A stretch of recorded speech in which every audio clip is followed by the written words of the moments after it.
Pinasara kang Business Permit and Licensing Office o BPLO Candaraga ang 21 tindahan sa merkado publiko sa Sendang Banwaan matapos na makumpirmar na nag-ooperar ang mga ini maski mayo ning business permit.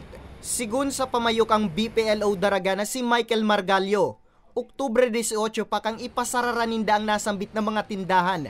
Alagad sa nasabing bilang, 7 na ang mantinidong sarado hasta sa presente dahil sa day pagkomplikan sa indang mga pigahagad na rekisitos. Dugang pa niya, daiman sinda nagkulang sa pagpagirumdum, kaya day subot sinda pwedeng basulon sa pagkakaparalisa kang operasyon kan mga napasarang negosyo. Kang nakaagi pang Marso kan magpadara ang BPLO Daraga ning notisya, alagad pinasipara sa nadakan mga saradit na negosyante.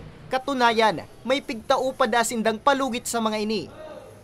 Yan naman ng mga walang business permit, halo-halo ang status nila. Meron dyan, bayad sila ng business tax pero kulang sa requirements. Mayroon naman dyan, hindi bayad sa rental. Mayroon naman dyan na talagang hindi pa talaga nakakapag-comply ng business permit. Hindi bayad sa rental, hindi bayad sa business tax.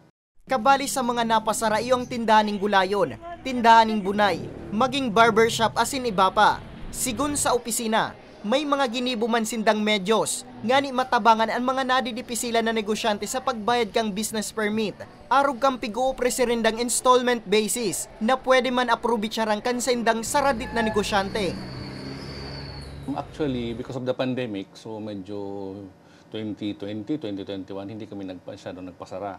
2022 naman, election period, so may transition sa leadership, so hindi rin kami nakapagpasara dahil yung previous mayor, tapos nagbago yung mayor. So ngayon talaga kaming taon nakapag full blast talaga.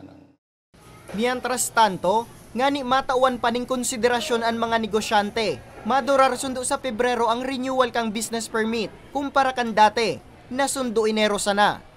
Para sa mga baretang tatak Bicol, Nomer Corporal.